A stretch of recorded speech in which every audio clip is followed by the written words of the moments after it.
Professor Ranga Krishnan, Dean, Duke NUS Graduate Medical School, Associate Professor Angelique Chan, Director Research, Lien Center for Palliative Care, distinguished speakers, guests, ladies and gentlemen. First of all, very good morning to one and all. I'm indeed happy to be here today at this inaugural Lien Center for Palliative Care Conference. I would like to extend a very warm welcome to all our participants, especially to our foreign delegates and speakers. Thank you for participating in this conference and sharing your insights in palliative care research.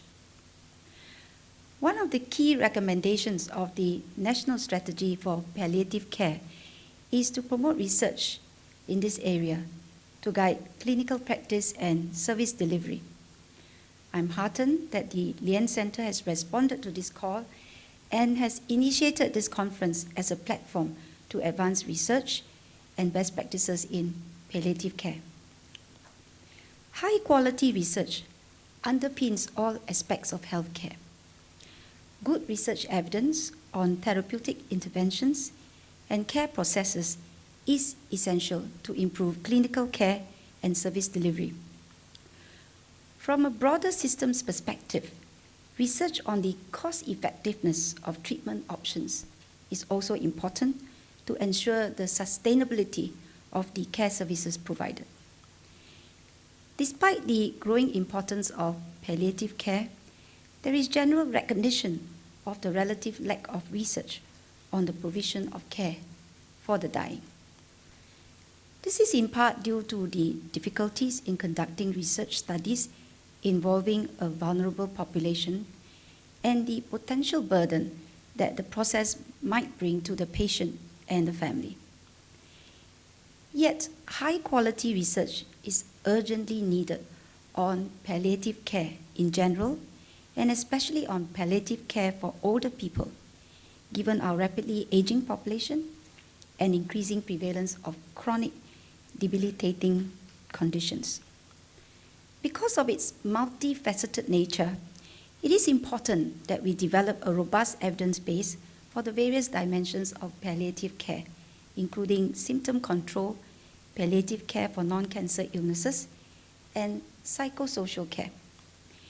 In tandem with this, we will also need to translate good research into strategies for healthcare programs, service delivery, as well as workforce training and education. I understand that the Lien Center for Palliative Care is looking into consolidating existing evidence on palliative care interventions to enhance the delivery of palliative care in Singapore. I also learned from their researchers that there is good evidence for palliative care interventions, 3 of which I will share with you in the following sections of my speech this morning. Firstly, effectiveness of coordination of care. Patients with life-limiting illnesses often require multiple interventions provided by different health professionals over the course of their illnesses. As patients transit across settings, it is often easy to get lost in the system, resulting in fragmented care and unplanned hospital admissions.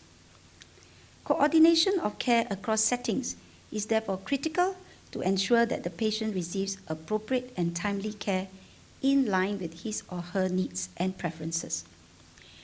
Research suggests that coordinated care improves patient outcomes in terms of better symptom controls, self-rated health, and satisfaction with general health care.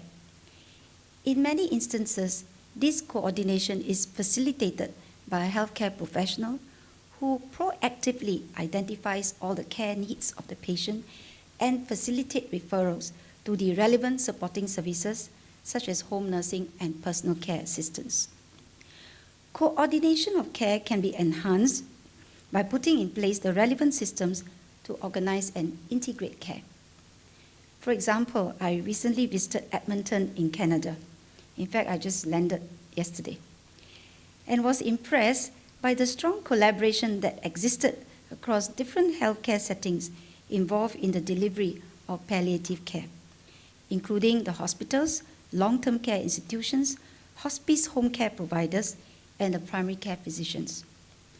Under this integrated service model, all palliative care services in the Edmonton region utilize a common set of symptom assessment tools and a single medical recording system to facilitate smooth transfer of patients across settings, which optimizes the continuity of care. Secondly, effectiveness of programs for informal caregivers. Besides coordinated care, a common wish of many terminally ill patients is to be able to spend the last days of their life at home in the company of their loved ones. This is possible only if the family caregivers have the requisite skills and knowledge to cope with the complex needs of the patients at home. While there are existing resources to support caregiving, research suggests that more can be done to minimize caregiver burnt out and improve their quality of life. This is important as caregiver health and well-being can impact their ability to provide care. As an aside, I personally actually had an encounter with a resident when I visited the wake, of the mother, and found out that, this particular caregiver was extremely stressed, was looking after the mother at home, and in fact developed some, ailments as a result of that. And this is really one of the critical areas that we need to look into, how to really minimize caregiver burnout and reduce stress. Clinicians generally agree on the value of providing information in empowering caregivers and reducing the burden of caregiving. Information on the disease, anticipated disease progression, symptoms, and side effects has been reported to be useful in giving caregivers a sense of control and reducing feelings of uncertainty and helplessness. Greater research in this area will be useful to better support caregivers and allow more terminally ill patients to be cared for at home for as long as possible. Thirdly, effectiveness of advanced care planning, or ACP. There's also been a growing body of research on the effectiveness of advanced care planning, or ACP. ACP is a systematic process whereby individuals actively plan for their future treatment preferences in consultation with their family and healthcare providers. Through ACP, patients reflect on their goals, values, and beliefs and express their care wishes in areas like the degree of medical intervention during medical crisis and preferred site of care. Research has shown that ACPs improve the quality of patient-clinician communication and enhances the patient's understanding of his or her own condition and future treatment options. The end-of-life care wishes of terminally ill patients with ACPs were also much more likely to be known and respected compared to patients without ACPs. In addition, research has also shown that patients with ACPs exhibited higher congruence with their surrogates in terms of their end-of-life care wishes. Families of patients with documented ACPs also reported having less anxiety, depression, and stress.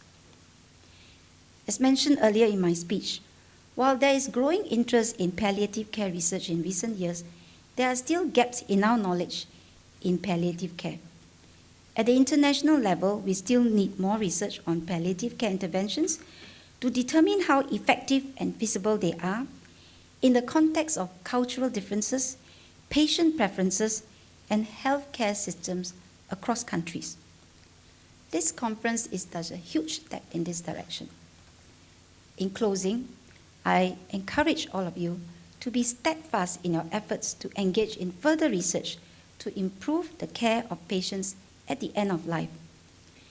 As our society ages, there will be many more elderly and terminally ill people who will need our care and support at the end of life. Therefore, the importance of what you do can only grow. On this note, I congratulate the Lien Center for Palliative Care for organizing this conference and wish all of you a pleasant and fruitful time at this conference. Thank you very much.